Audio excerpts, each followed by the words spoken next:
discurso que Jesús dio a los discípulos desde la ladera de una montaña.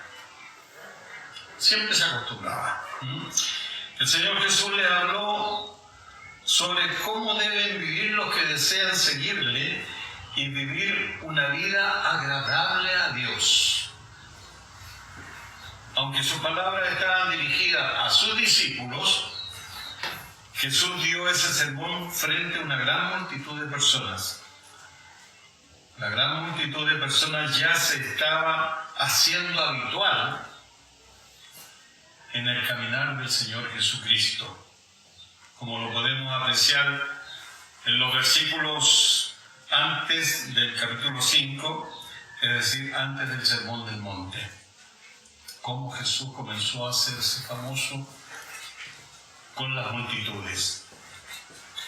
El texto bíblico lo encontramos en el Evangelio de Mateo, en los capítulos 5, 6 y 7. Y también en Lucas, capítulo 6, del 17 al 49, y encontramos una versión resumida del sermón. Este fue un discurso maravilloso en que Jesús habló de una gran variedad de temas importantes para la vida de sus seguidores.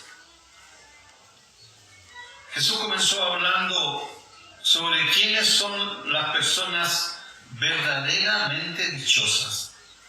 Luego habló sobre la perspectiva de Dios sobre el homicidio, el adulterio y el divorcio, y algunos otros temas tratados en el sermón son la venganza, la importancia de ayudar a los necesitados, la oración, el Padre Nuestro, que lo aprendimos, y el ayuno y el juzgar a los demás. Jesús explicó cada tema de forma sencilla.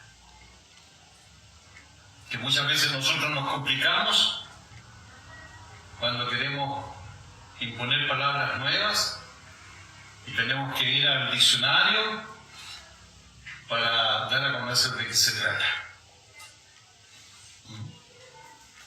El propósito de transmitir los valores del reino a sus discípulos y a todos los que allí estaban, su propósito fue enseñarles a vivir la vida que agrada a Dios.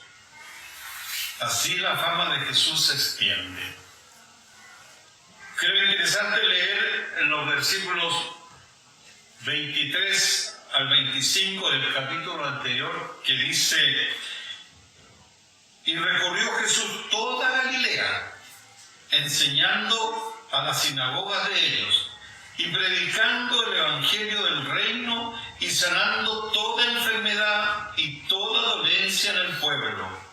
Y se difundió su fama en toda Siria, y le trajeron todo lo que tenían dolencias, los afligidos por diversas enfermedades y tormentos, los endemoniados, lunáticos, paralíticos, y los sanó. Y le siguió mucha gente de Galilea, de Decápolis, de Jerusalén, de Judea y del otro lado del Jordán.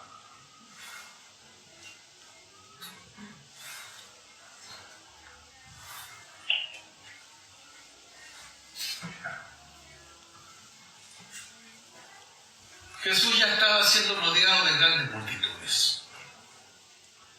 Y en el 5:1 dice: cuando vio las multitudes, subió al monte. Una vez más, sube al monte. Y más importante aún, sube a orar, y toda la noche, dice las Escrituras, ¿no? Debía tomar una decisión muy importante, pidiendo la dirección de su Padre y del Espíritu Santo. Y esa era que dentro de sus seguidores, sus discípulos tenían que ser elegidos solamente 12 de ellos. ¿Quién hace la elección? Jesucristo, ¿no? Después de sentarse, dado que Jesús revela la profundidad de los mandamientos dados por medio de Moisés, subir al monte trae a la memoria el monte Sinaí. Contenido de este sermón es similar al sermón de la llanura registrado también en Lucas 6.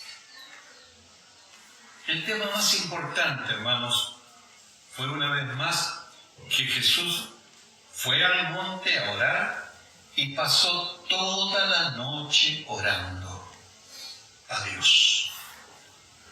Y cuando era de día, llamó a sus discípulos. ¿Cuántos eran? Por lo menos yo no lo sé. Pero eran muchos. Y escogió solamente a 12. Era la costumbre que los maestros del siglo I se sentaban mientras enseñaban. Y en Lucas 4:20 dice, y enrollando el libro, lo dio al ministro y se sentó. Y los ojos de todos en la sinagoga estaban fijos en él. Y en Mateo 23:2 nos dice Jesús, en la cátedra de Moisés se sientan los escribas y los fariseos. Sus discípulos, aunque se mencionaban las multitudes, Jesús dirigió las instrucciones y la promesa de su sermón a aquellos comprometidos y seguidos a seguirlos y dispuestos a soportar la persecución por su causa. No era fácil. Como hoy en día, no es fácil. Y en Mateo 5:5 al 48 dice, el Señor Jesús comenzó su sermón con las conocidas bienaventuranzas que tratan acerca del carácter que debían manifestar sus seguidores. Cuando los cristianos viven conforme a estos principios, llegan a ser la luz y sal del mundo. Pero es evidente que nadie puede cumplir con estas elevadas demandas que Cristo explicó a lo largo de su sermón, a no ser que primero haya sido regenerado por el Espíritu Santo. De otra manera, la persona se convierte en un religioso hipócrita. Los fariseos, que aparentaban guardar la ley externamente, pero sus corazones estaban lejos de Dios. Este sermón tan maravilloso, Jesús comienza su discurso describiendo 8 rasgos de carácter o virtudes que agradan a Dios y que recibirán recompensa. Él llamó dichosos, felices o bendecidos a los que poseen esos rasgos y especificó la recompensa que recibirán a los que la poseen. Contrario a lo que se podría esperar, se trata de las personas que sufren de alguna manera. Es un camino angosto, es un camino estrecho, es un camino difícil, es un camino pedregoso. Y Jesús llamó bienaventurados a los pobres, a los que lloran, a los humildes, a los que tienen hambre y sed de justicia, los compasivos, los de corazón limpio, los que trabajan por la paz y los perseguidos por causa de la justicia. A todos ellos los recompensará. Cuando leemos la palabra bienaventurado o dichoso, dependiendo de la traducción, debemos dar el sentido de una persona privilegiada, muy privilegiada, Las personas que mencionan el pasaje bíblico son bienaventuradas, dichosas y privilegiadas. No lo serán en el futuro, sino que ya lo son o lo somos. La sociedad moderna considera dichosos a los que tienen recursos materiales, a una buena posición social o prestigio, una buena casa, un buen barrio, un auto último modelo, un muy buen trabajo, un alto puesto, etcétera, etcétera, etcétera. Hoy en día se fila así. Antes, ya volvemos atrás a nuestros tiempos, como decíamos, contigo pan y cebolla.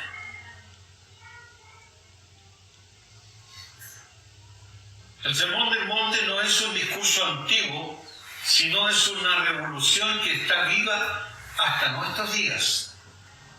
Imagina un mundo donde en lugar de venganza elegimos perdonar, donde en lugar de pensar solo en uno mismo, nos preocupamos por los demás, donde el amor vence al odio. Parece un sueño difícil de creer, ¿verdad? Pero era así lo que predicaba el Señor Jesús. Pero ese exactamente es el tipo de mundo que Jesús quería crear con el Sermón del Monte. Es un gran desafío. Y no solo hablo de esto, sino que también nos mostró cómo hacerlo realidad.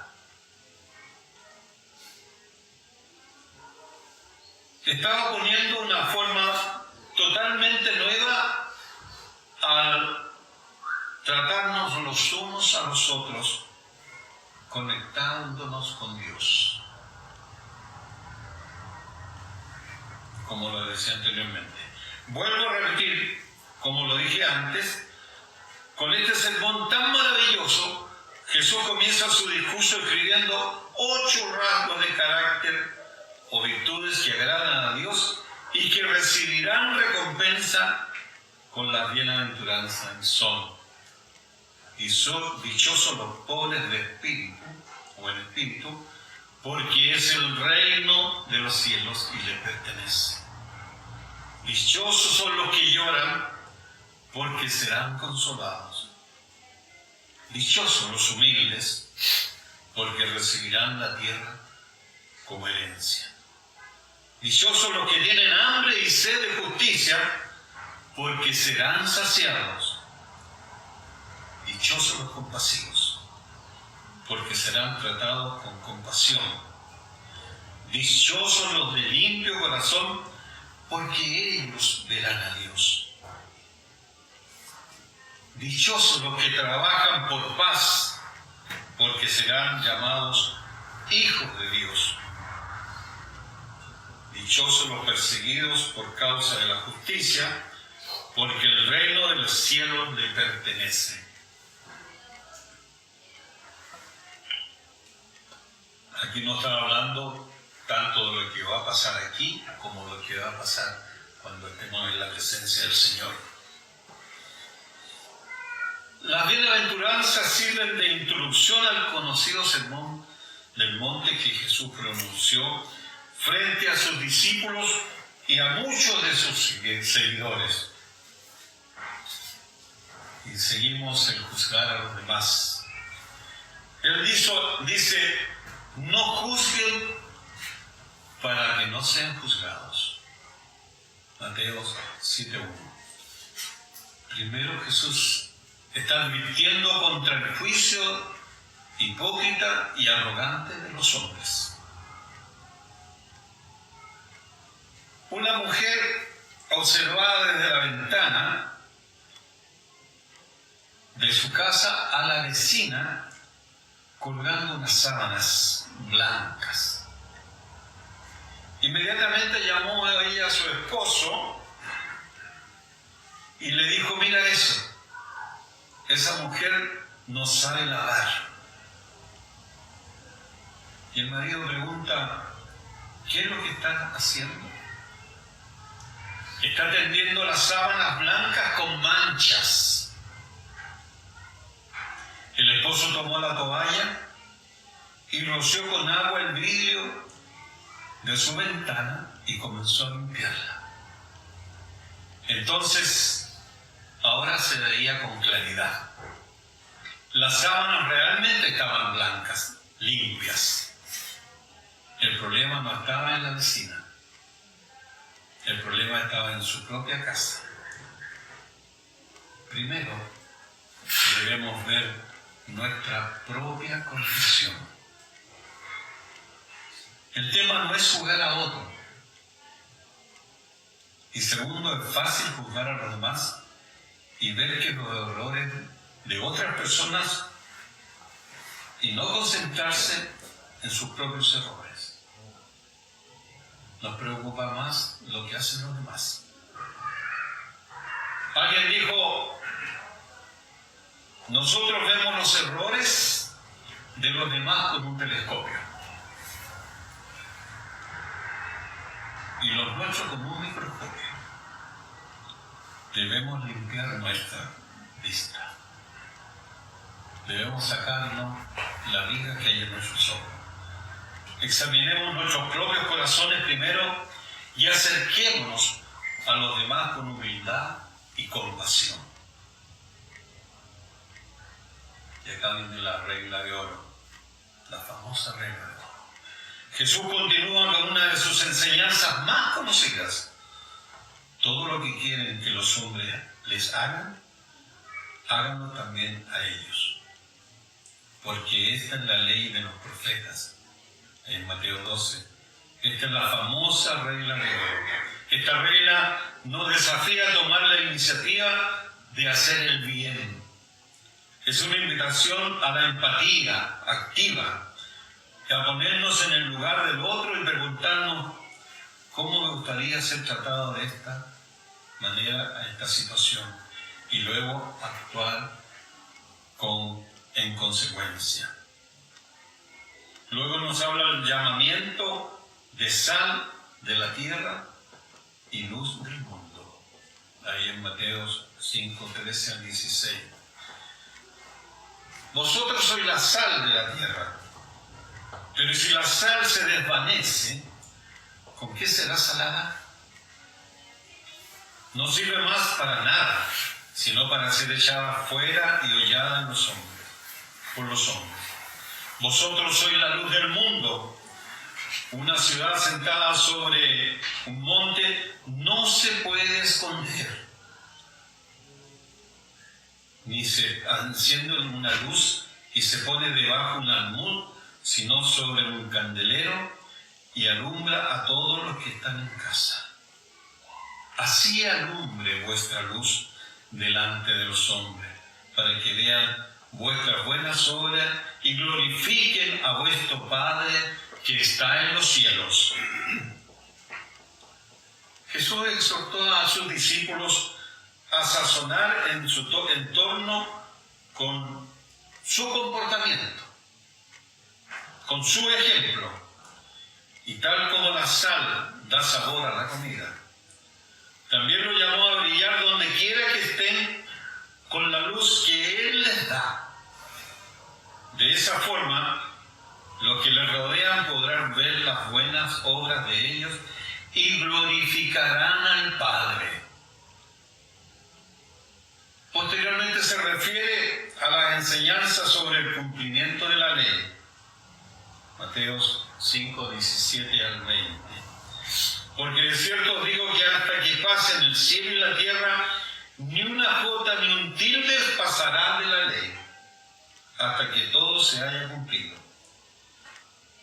Y el versículo 20 dice, porque os digo que si vuestra justicia no fuere mayor que la de los escribas y fariseos, no entraréis en el reino de los cielos.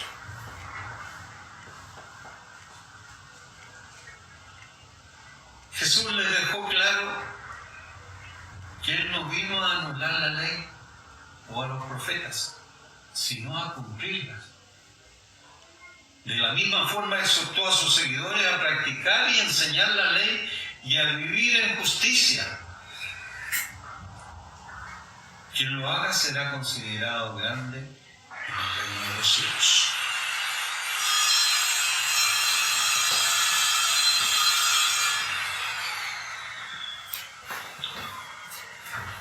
Dice la palabra: no mires la astilla en el ojo de tu hermano, sin observar primero el tablón que está en tu ojo. A tu tablón no le prestas atención. Esto es un rasgo característico de los seres humanos. Vale decir, lo mismo que nosotros hacemos, cuando lo hacen otras personas, nos parece peor. ¿Lo hemos visto de esa manera? Y vemos que nuestros pecados, nuestros errores, nuestra conducta fuera de la voluntad de Dios no es tan mala. Como lo decía Javi en la mañana, y también algo mencionó Mandy.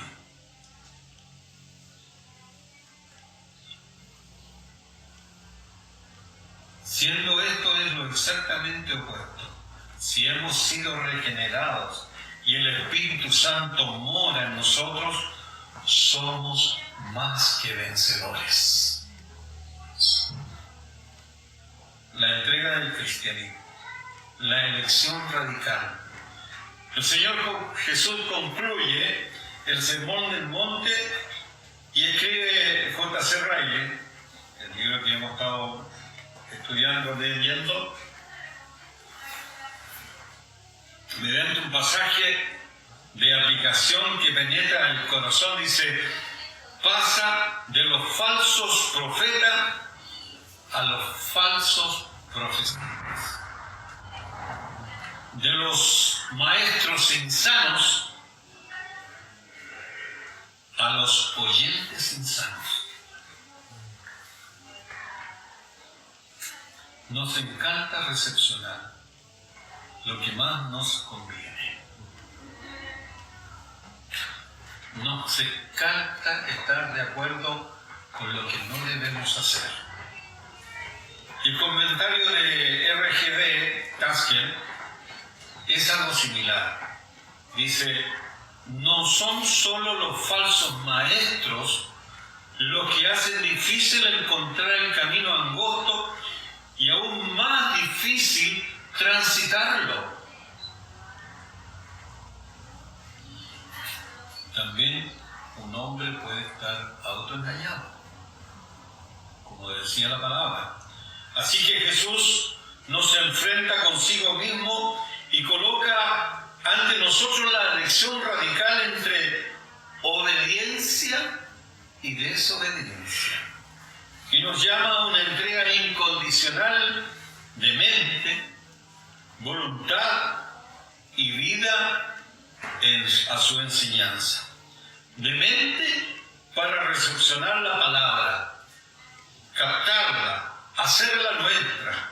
De voluntad, que no hagamos nuestra voluntad, sino la del Padre nuestro Padre Celestial. Y en cuanto a enseñar, que podamos ser de bendición a aquellos que no le conocen, y no para nuestra vanagloria. El peligro de una profesión meramente verbal. La forma en que lo hace es advirtiéndonos que hay dos opciones inaceptables. Primero, una profesión meramente verbal, que está en los versículos 21 al 23, y dice: no todo el que le dice Señor, Señor, entrará en el reino de los cielos, sino el que hace la voluntad de mi Padre que está en los cielos. El 22 dice: muchos me dirán aquel día, Señor, Señor, ¿no profetizamos en tu nombre? Y en tu nombre echamos fuera demonios, y en tu nombre hicimos muchos milagros. Y el 23: y entonces les declaré: nunca os conocí, apartados de mí, hacedores de maldad.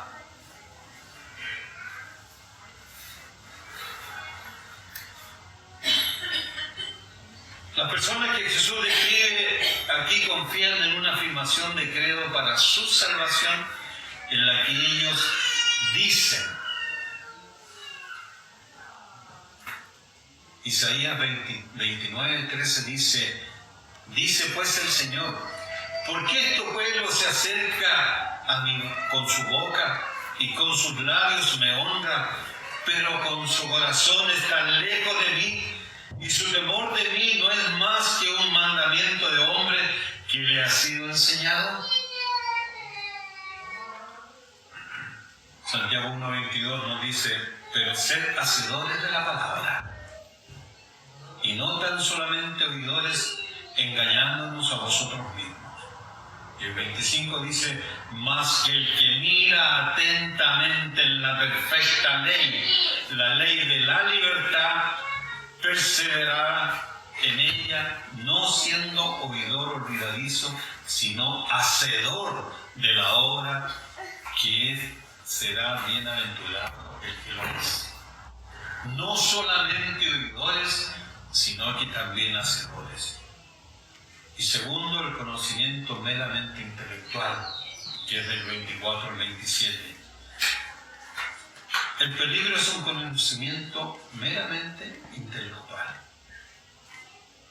Cualquiera pues que me oye estas palabras y las hace, le compararé a un hombre prudente que edificó su casa sobre la roca.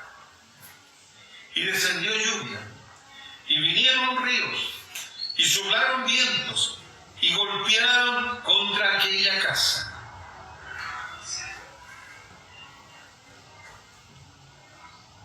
Y no cayó, porque estaba fundada sobre la roca. ¿Quién es esa roca, hermano? ¿Quién es esa roca? Cristo Jesús. Sobre ella, ¿no? Pero cualquiera que me oye estas palabras y no las hace, le compararé a un hombre insensato. Insensato es muy diferente a ser ignorante, ¿no? Que edificó su casa sobre la arena, y descendió lluvia, vinieron ríos, y soplaron viento, y dieron con ímpetu contra aquella casa, y cayó, y fue grande su ruina. Mientras en el párrafo anterior el contraste entre el dicho y el hecho, ahora el contraste entre oír y hacer. No puede haber sustituto para la obediencia, hermanos. En verdad, cada una de nuestras opciones anteriores puede ser un camuflaje para la desobediencia. Creérnoslas todas, pero no hacer lo que Dios nos pide. Jesús hace hincapié con gran solemnidad en lo que es nuestro destino eterno. Depende de una completa obediencia. Obediencia a nuestro Dios, obediencia a nuestro Espíritu Santo, obediencia al Hijo. Con respecto a esto, los dos pasajes finales del sermón son muy similares. Ambos ponen contraste a las respuestas erróneas y correctas a la enseñanza de Cristo. Ambos muestran que la neutralidad es imposible y que tiene que hacerse una decisión definida. No hay tercera posibilidad. El árbol y sus frutos. Dice, en esta sección comienza con una advertencia. Cuídense de los cuídense de los falsos profetas. Vienen a ustedes disfrazados de ovejas, pero por dentro son lobos feroces. Debemos estar atentos a los frutos y a las obras. No solo oír las palabras de las personas, el fruto que dan es lo que van dejando por el camino, que es la realidad de lo que no son. Por otro lado, Jesús conoce quiénes son los suyos y quiénes no lo son. Nadie puede engañar a Dios, porque Él conoce lo que hay en lo profundo del corazón de cada uno de nosotros. Por eso Él aclara: ¿quién entrará en el reino de los cielos? Lucas 6:46 dice: ¿por qué me llamas Señor, Señor, y no hacéis lo que yo digo? La clase de escuela dominical estuvo hermosa en mi vida. Y también hablamos de esto.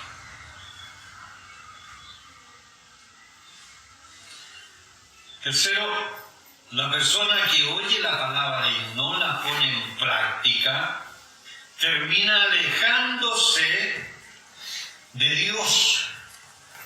Esto lo vemos en Isaías 29:13, que dice el Señor: porque este pueblo se acerca a mí con su boca y con sus labios me honra, pero su corazón está lejos de mí. En cuarto lugar, la persona que escucha la palabra pero no la pone en práctica, esa persona termina perdiendo su alma. Lo dice Mateo 7:21 y 22, perdón. No todo el que me dice Señor, Señor, entrará en el reino de los cielos, sino el que hace la voluntad de mi Padre que está en los cielos.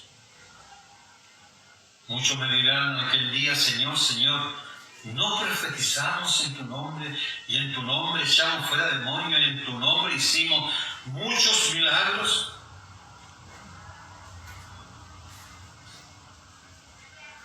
Para terminar, hermanos, dice,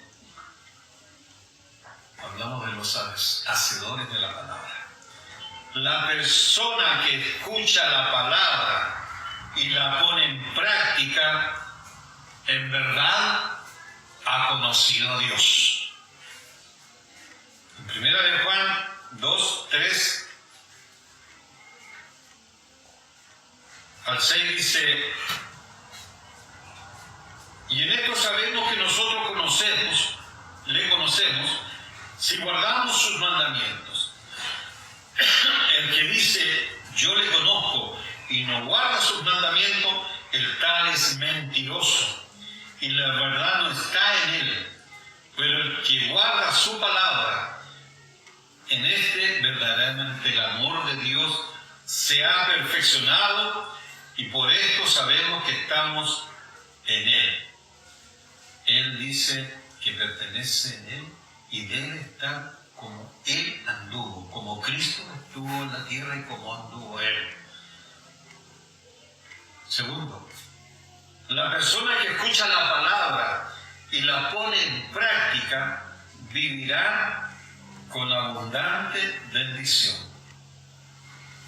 Dice Santiago 1:25: mas el que mira atentamente en la perfecta ley de la libertad y persevera en ella, no siendo oidor olvidadizo, sino hacedor de la obra, este será bienaventurado en lo que hace.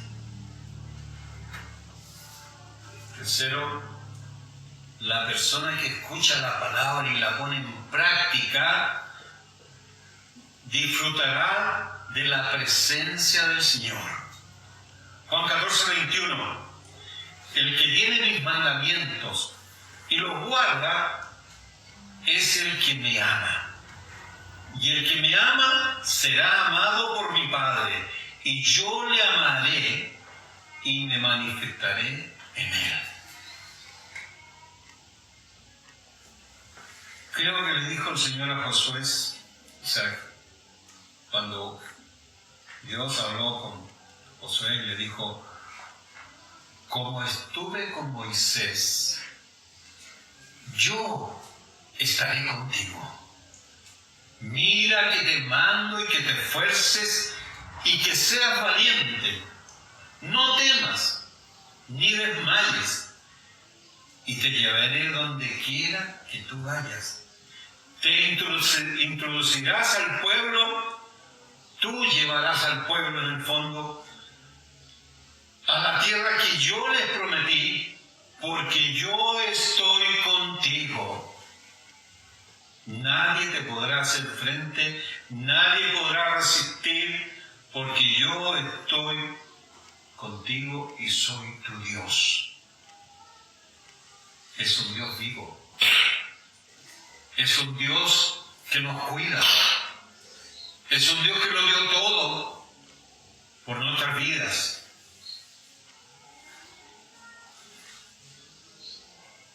Cuarto, la persona que escucha la palabra y la pone en práctica permanece firme en la adversidad.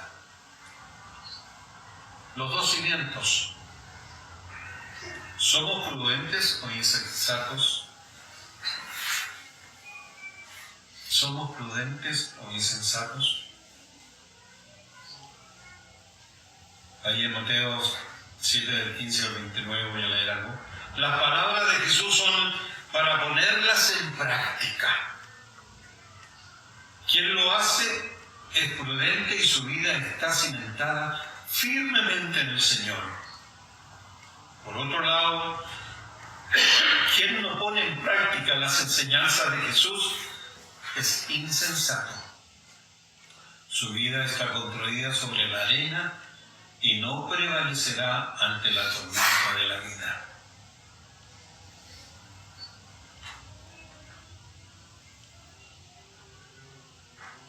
Dice, cualquiera pues que me oye estas palabras y las hace, le compararé a un hombre prudente que edificó su casa sobre la roca. Y descendió la lluvia, vinieron los ríos, soplaron los vientos y golpearon contra ella y no cayó, porque estaba fundada sobre la roca. ¿Quién es la roca? Vuelvo a repetir, Cristo Jesús. Van a venir pruebas, van a venir dificultades, persecuciones.